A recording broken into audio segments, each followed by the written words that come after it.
Hey everybody, welcome to Improv FAQ at Length. This is a series of longer conversations about improv topics that have lots of questions surrounding them. I'm James Quesada.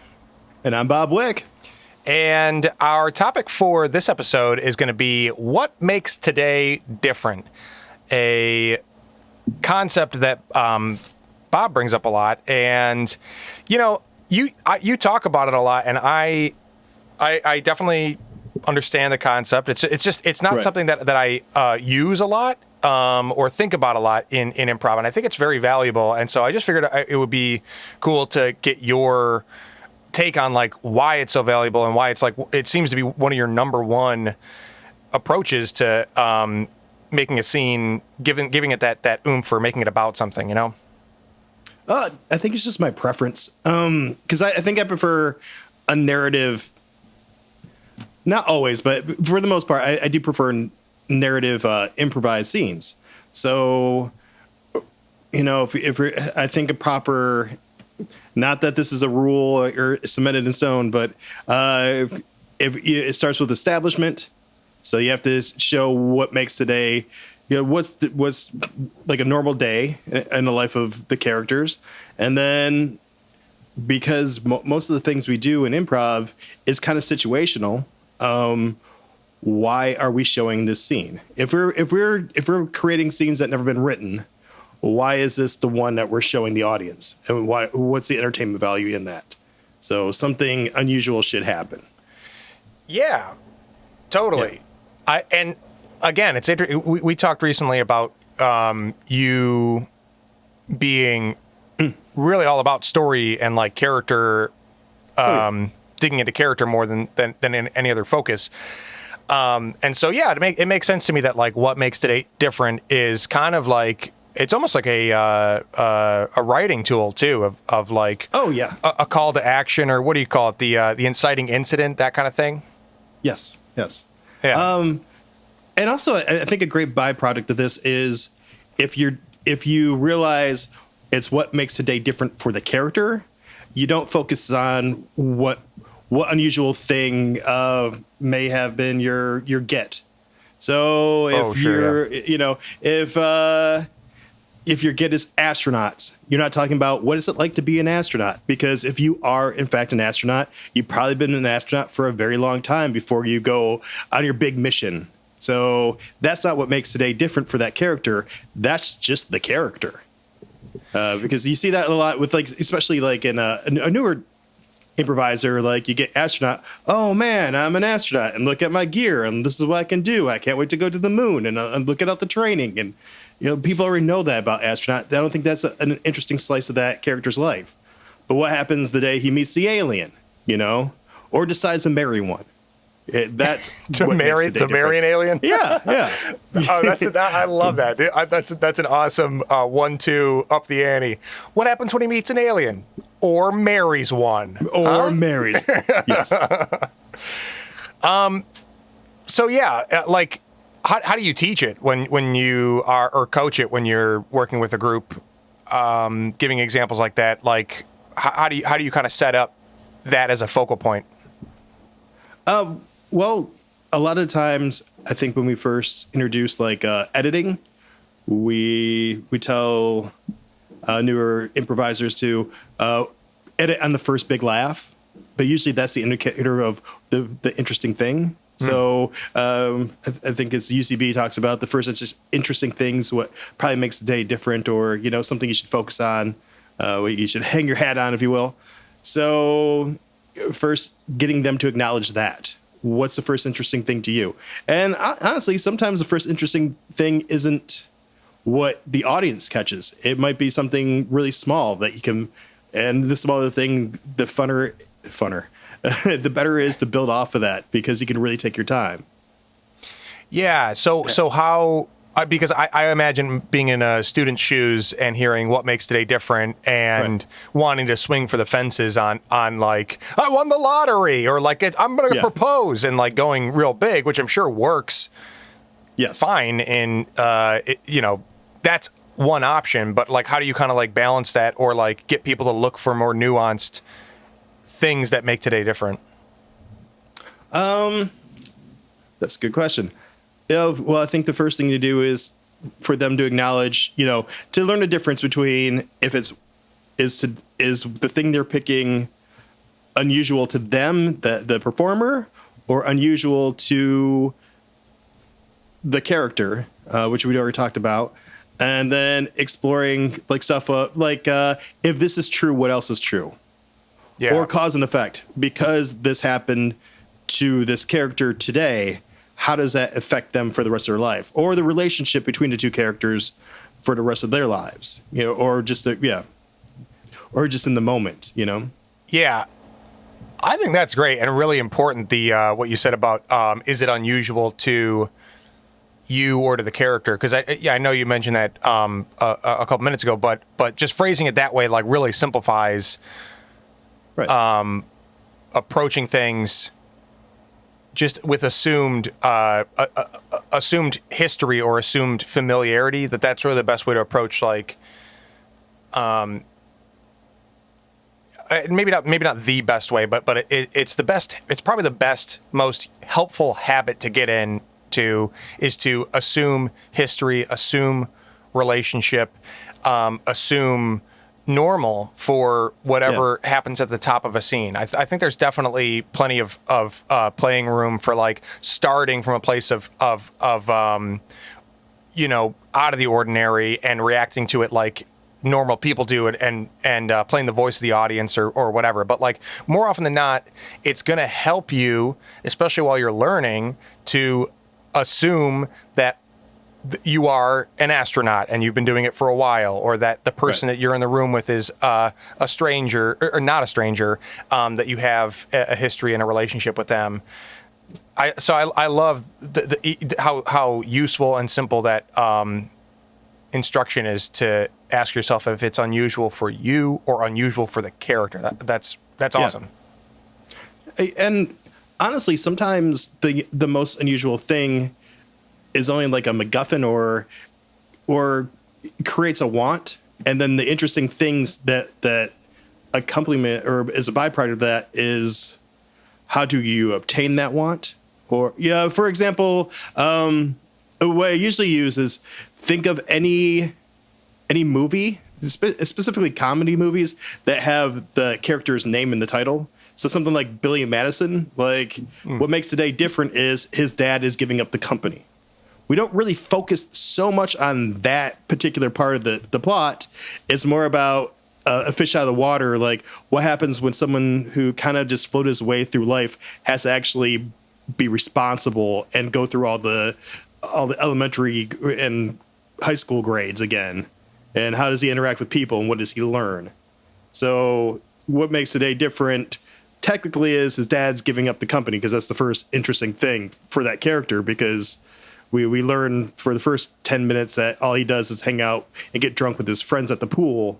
Yeah. And then that bomb is dropped on him. And now he's got to react to that because he wants the company. So that gives him a want and something to carry him through this crazy plot line of, going through all the grades.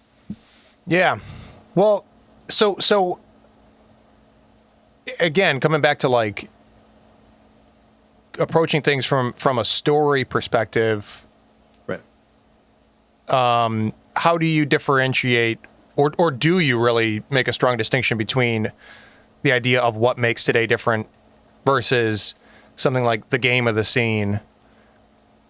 Is there a big difference to you in how you would define those two things, or is it just a different way to think about it? I think it's a different way to think about it. But they can be different because one could be drive and one could be approach. If again, Billy Madison, the games of the scene, are different between him. Each grade almost had a different game. How like him having to draw the duck, or him, just interacting with different levels of kids, and what was it like to go back to school where he used to be popular because he was rich and young, to be like this old weird nerdy guy, like how he reacts. Like basically the game of almost all the scenes is dealing with his ego. Yeah. Wait a minute. So why did you bring up comedies, especially ones that have the main character's name as the title? Because usually it's their journey. Okay, gotcha. Yeah. I mean, so yeah. Okay, but it's two different things, or it's just two different ways of thinking about the same thing. That like, and then if you are going to stick to a narrative, each scene still has its own game. It's just the larger story is more likely to start from what makes today different. It's more of a call to action, more of an inciting incident. Yeah. What and what about like you use the term slice of life. How do you, because there's really like fun scenes to be had with like characters that just seem to be like living another moment in their life. Is there still a way to apply what makes today different to that, or is that a different type of scene altogether? I think, I mean, to me, they're two different things, because I guess the slice of life scene is more of like a character study of, you're the fish out of water because this is an unusual world. So to them, today's not different. It's just another day. Today's different for you, the audience member, because I've never seen anything like this before. But because usually people want conflict, you'll still find something to make today different. Yeah. But it might not be the focus of the scene, though. Right. Yeah. Or I get maybe not even conflict, but just like something that they're fixated on, or like. Yeah. I don't know. Today's the day we go for it. Yeah. It really reminds me of the idea of extraordinary characters in ordinary situations, or ordinary characters in extraordinary situations. Just being able to, like, again, play with the difference between what's familiar to the character versus what is familiar to you. Because if you're, vampires or whatever, it's not the unusual thing isn't like waking up in a coffin, right? So that's an extraordinary character. You're more likely to actually have them be miffed by something ordinary, if they have to deal with a package that got delivered to the wrong address, Yeah. Who's knocking on my castle door in the daytime? I can't leave this coffin. Yeah. I was just thinking that like they're gonna have to like return it during like business daylight hours. So inconvenient. Yeah, but I don't know. I love that concept. Is what makes today different something you picked up at Second City? Because that's where I know of the extraordinary versus ordinary. Yeah. I think so. Yes, definitely. Okay, definitely. Do you remember where you picked it up? Probably in the writing class. Okay.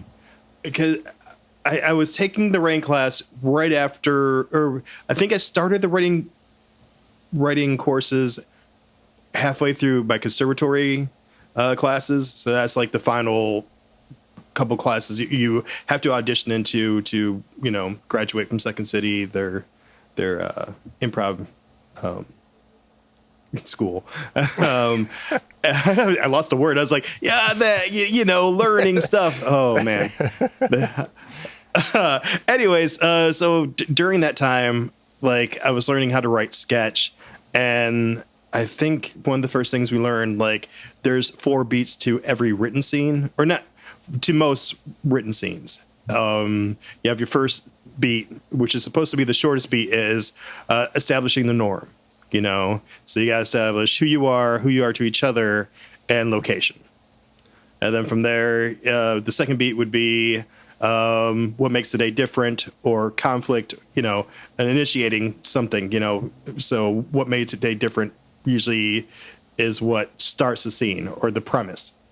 Okay. Then you have your third beat is heightening of the premise or heightening of the game. And that's usually the biggest chunk of your scene. So, because that's where all the gameplay is taking place. And then the fourth beat is introduction to conclusion. Okay. Or conclusion, because you're writing it. But when I improvise, I just call it introduction to conclusion because you don't know when it's going to be edited. So, Gotcha. Introduction to conclusion. So what does that look like? Introduction. You're introducing a way to conclude it, is what you're saying?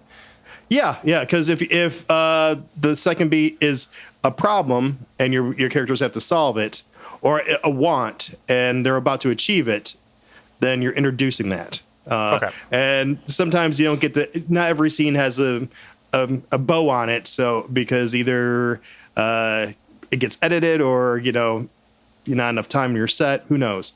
Or there's a cut to. Yeah. Right. Yeah. Yeah. Or somebody does a frickin' walk on. The worst. But yeah, so how do you, I feel like this might be a little kind of branching out from the topic of what makes today different, but because you are kind of looking at things through this narrative lens, in an improv scene, just like a montage, it seems like a pretty tall order to have those 4 beats happen in an improv scene all the time. Maybe if you get like a 5 or 6 minute scene, would probably be like the arc, or if you're doing a mono scene, kind of the arc of the show. Right.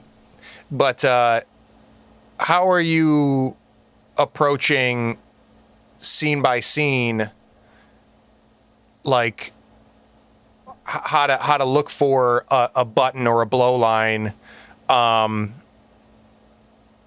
that, like, is it still kind of a little bit in that narrative frame, or are you, like, when that you're not doing an ongoing storyline, or do you kind of drop that? Yeah. Because a lot of people like to edit on the way up. So most of the time it gets edited on a third beat. So we establish who we are. And usually it's just like a character choice. You don't really get to lay down the groundwork to where you're at. That's beat 1 and 2 kind of just, happen at the same time almost.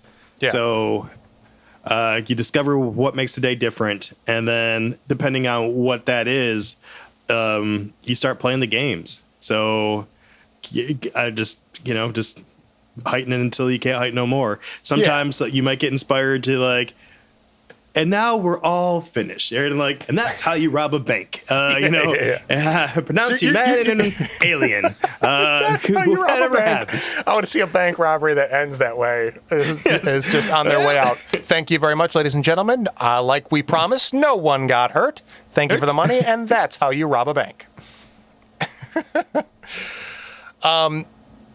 So you're really just trying to get as much mileage out of that third beat as possible. Right. You got establishment of what's normal or ordinary, some kind of initiating of the game or what makes today different, the inciting incident, and then mileage of heightening and exploration. Yeah. I think why I adopted this is because I think I was one of those students who had issues with not taking the first suggestion or the first gift from my scene partner. So actually I had a really cool teacher, Jenny Hagel, who every time I make this mistake, because I still do, no one's perfect, I can hear best idea ever. She would just say it like, oh no, great idea. Because I think I was one of those students who always try to interject conflict. So it would almost come off as a denial, but I think I was just always taking a character who had an opposite stance just to create tension. I didn't know what it was at the time, but I thought to me, it felt more interesting. So just recognizing this thing and then playing with it was more interesting, because at the time, if I did that to a fellow student, they might drop that, and then we spend another couple seconds looking for another thing to make today different. Wait, okay. So I think I'm generally with you, but it's interesting to me, looking for what makes today different. Yes. Kept you from creating conflict. Is that what you're saying? No, before I learned about making today different or learning how to use it in sketch, I think I would turn down ideas because I didn't know how to I don't know, create not or I would turn them down because I thought I was creating conflict when I was actually negating.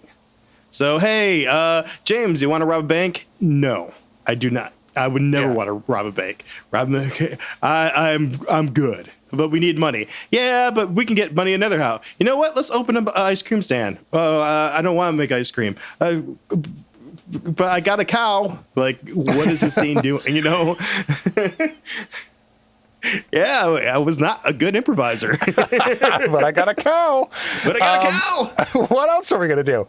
But okay. So then you feel like before early on you're like okay, it offers that you're probably not really considering or seeing as offers. You're like, if I disagree, that feels like conflict.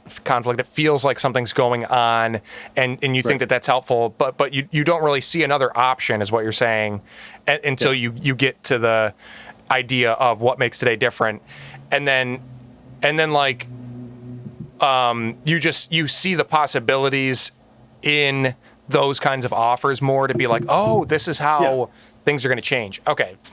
Very cool. Honestly, I look for the smallest thing now. Like, I really look like I'll take something really tiny and like, let's dive into like, and it really depends on who am I playing with and how much time we have.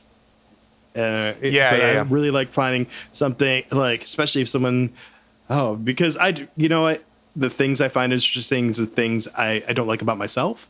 So like someone forgetting a name or mispronouncing a word, I'll jump on that. And instead of doing the thing that a lot of improvisers does like do, or like correcting them or giving people notes on stage, I'll really like to explore that. Like I forgot who we were talking to, but I thought you brought up or I think it was Andy Reid brought up a great example of that, where it was oh god, I can't remember the premise, but it was instead of graduating from medical school, he said initiation. Yes. So so those kind of moments. Yes, taking that misspeaking, and instead of correcting it, is seeing the possibilities in the what if that's what they meant to say. Which is another great like writing exercise. Just writing what if like 100 times, and like, what if this happened? What if this happened? You know? Yeah. I think that's how you get like movies like Air Bud. What if your dog can play basketball? Well, totally. You know. Yes. And every outcome of a what if leads to a blockbuster hit about an animal playing some sport. Air Bud was a blockbuster hit. It was to me, man. I love that movie. Right, I'll give you that. Hey, you referenced it. It's not like it flew off the radar, you know. You got me there. But I love to know all those movies, like those Disney movies, like, well, the justification is, well, it's not in the rules that a dog can't play basketball. Like, yeah. No. I checked the whole soccer rule book, and this dog. It's too late to change the rules now. It doesn't say specifically a German Shepherd can't play soccer. So that's actually like a really great improv mindset, though, is like, there's nothing in the rule book that says you can't do this. Like, there's nothing in that we've established so far in this scene that says that can't be true. You know? Well, if you take a comedy that has the name of the character in it, you can learn a lot. such as Air Bud. Air Bud. Yeah. And then we bring it all away. Yeah. Are there times? So when you improvise? Oh, go. You go first. No. Well, I was just going to ask if there's times where you stray away from using that. Is there any time that it like gets in your way to focus on that, or is it pretty much a reliable tenet for you? I think I just naturally do it now. It's like a habit. Okay. But sometimes if it feels too much like a formula, then I'll say I'll try something different, because I don't. If everything becomes plug and play, then you're not really improvising. So right. Okay. Yeah. It's one of my tools, but it's not my only one. Gotcha. You try not to make that give everything a formulaic feel. Yeah. Exactly. Yeah. I don't want to, after people watch this, I don't want them to watch me improvise like, well, yeah, he just did beat 1. Here comes beat 2, Totally. I think it's a good lesson to learn for like anybody who ever taught like long form. I've used it as more of an exercise, because it's just a suggestion. Because I don't think every scene should be 4 beats and blah, blah, blah. I just think, learning these things, just like learning any other improv rule, is a helpful tool just to, keep you focused, or, learn the language of improv, or, I always like to think about it is like when you start a scene, like you and your scene partner almost make a handshake. Like you're coming in with something, they're coming in with something, and somewhere in the middle, that's the scene. So yeah, that's a great depiction of it. Yeah. What were you? What about you? Like, when you're improvising, do you use any kind of like writing tools, or you don't have to do like what makes a day different or anything, but is any of that going on in your psyche? I should probably have more of a kind of like default personal focus that would probably benefit me. I'm very much on the mission statement of like whatever the form is what I'm trying to accomplish, or whatever the playing style is what I'm trying to feed into. So it'll kind of change from like team to team. But if you were to throw me on stage in like a jam or just like a mix and match team, I just go back to listen and react is what I try to just focus on, and that really is like kind of making sure that I'm staying connected to the people I'm on stage with, so that I don't get ideas that I run away with too fast and furious. I think the thing that I use the most as a personal, like, I'm going to focus on this in the show, is who, what, where, is just like exploiting the establishment or absence of those 3 things. And trying to do, have we talked about metal detector? No. What's that? So, it might, let's see if I can kind of describe it without being able to, yeah. So, it's basically the idea of like, if you are doing a scene and you're acting well and everything feels like nice and realistic and 3-dimensional, but it's not funny, or like it's not fun, nothing's popping, nothing's happening, there's no game to it, however you want to think about it, I will try to exploit whatever information we don't have in kind of a big way, by having that like ordinary characters in extraordinary situations, or vice versa. So if we're in kind of like a lukewarm, mundane, but like, integrity scene, committed scene, I will kind of take inventory as much as I can without really, just deactivating from the scene, to be like, have we named like who we are, or like what the room is that we're in specifically, or like, whatever. And then I'll try to make an establishment, with whatever missing info we have, establish it in a way that's like, it presents like a twist. And the reason that I think about this as metal detector is because, you have to do that in a way that doesn't feel jokey, or like it's disruptive to the scene so far. Otherwise, you come off as a hack, or you're like cheating your scene partner, So you have to deliver the twist information with all of the integrity of scene work and acting that you've established so far in order for it to work. And if you can deliver a line that way and not have the metal detector go off, which is basically the eye rolling and the groans of the audience and your scene partner, then you can use what you established in a new playground on the other side. I like that. So going back to 4 beats, something else I learned, like how important like establishment is. So the first beat, who you are to each other, location. If who, what, where.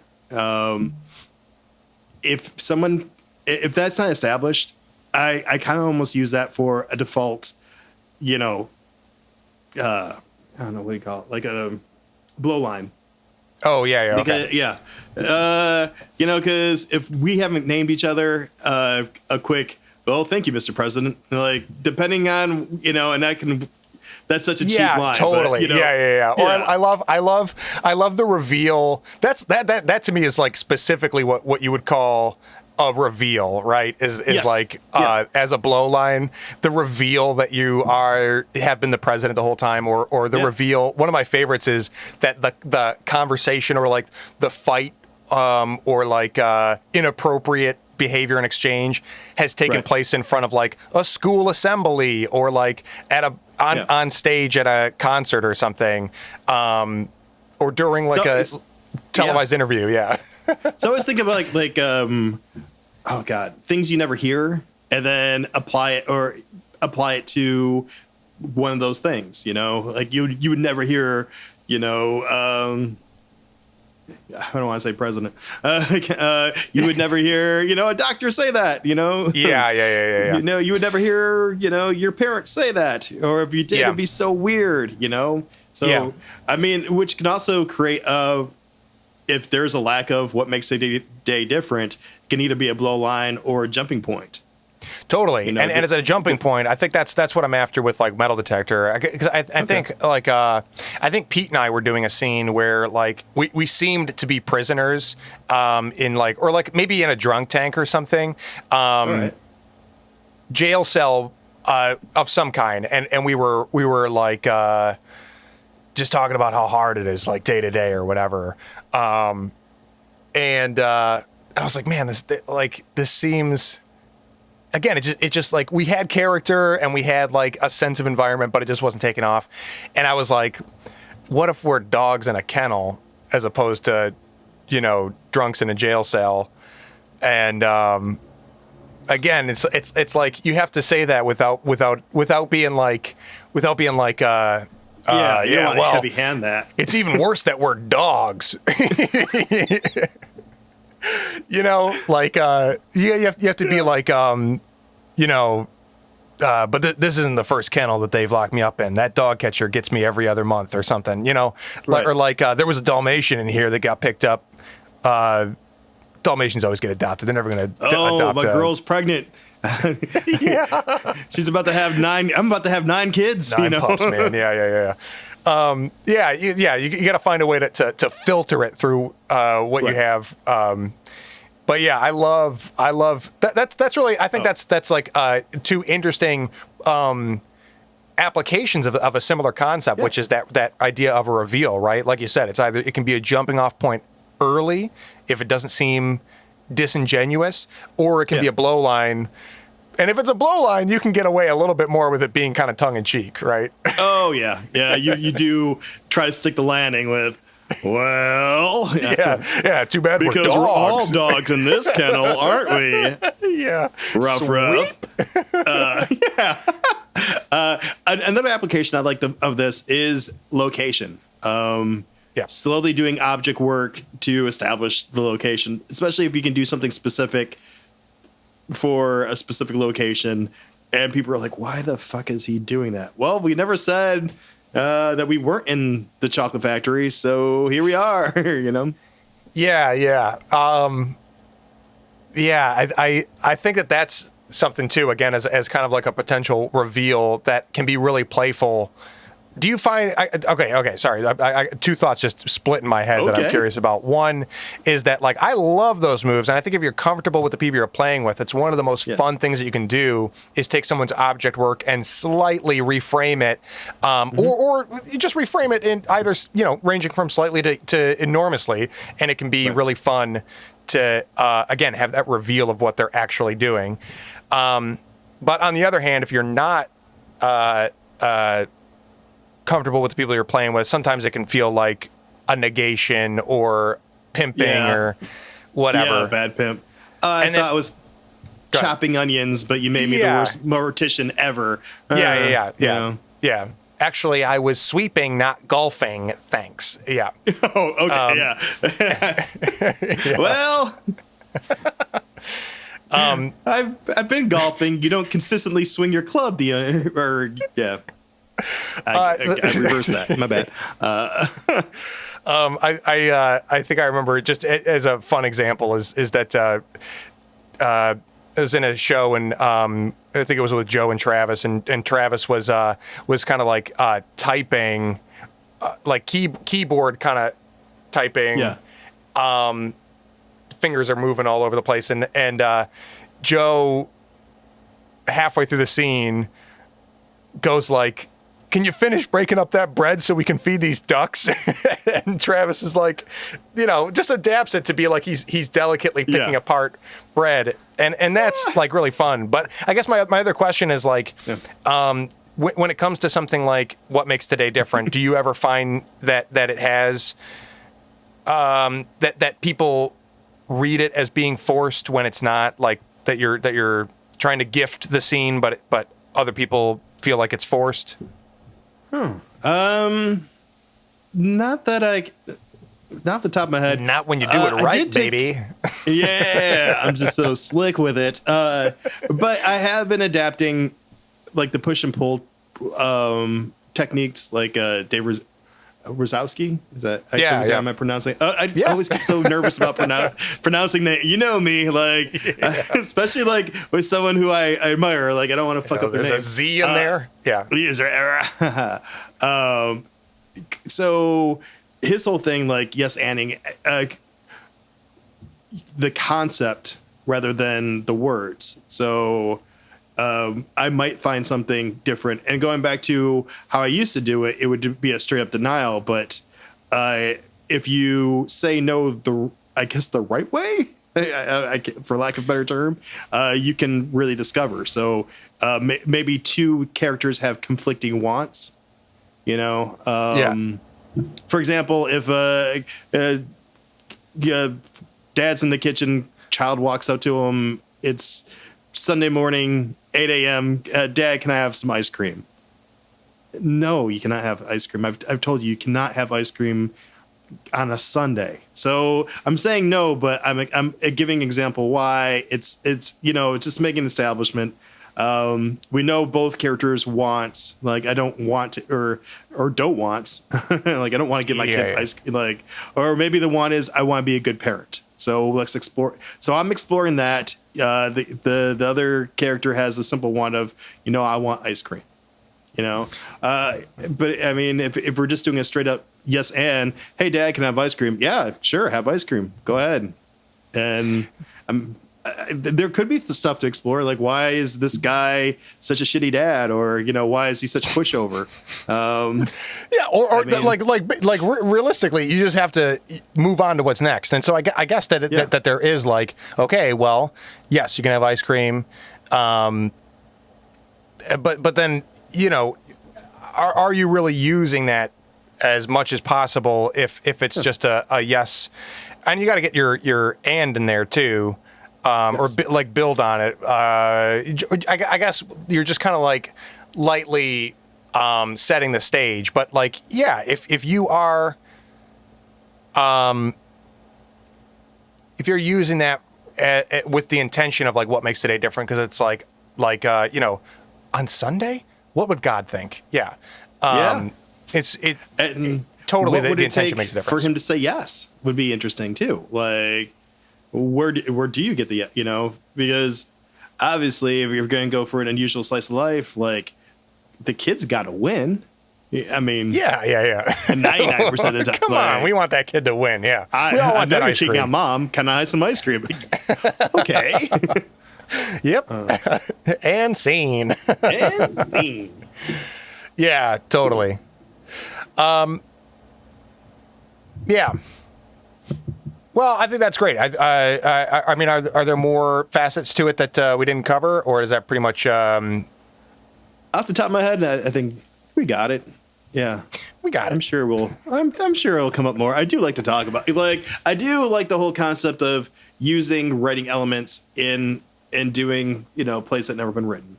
So Yeah, absolutely. I think it is very helpful. Well, what it is it's form, right? It's story structure and form. Structure, yeah. Well, cool. It's been a great talk, and I'm glad that we unpacked it because I've heard you reference it probably a million times. So many times. I mean, on this show alone, dozens, and but even when we're talking shop, for as long as we've known each other, it's the thing that you bring up the most often. So I'm glad that we got to talk about it at length. Yeah, bud. Cool, man. Well, I guess maybe something we should start doing here is giving a friendly reminder that you can find these episodes on YouTube and other content on the Improv FAQ YouTube channel. Check us out on Facebook as well. Reach out to us with your questions and topics that you would love to hear us talk about, or suggested guests, people that would make for great conversation on this show. Right. Like us, comment. Let's keep the conversation going. Yeah. And we will catch you next time on Improv FAQ at length. Bye. Bye.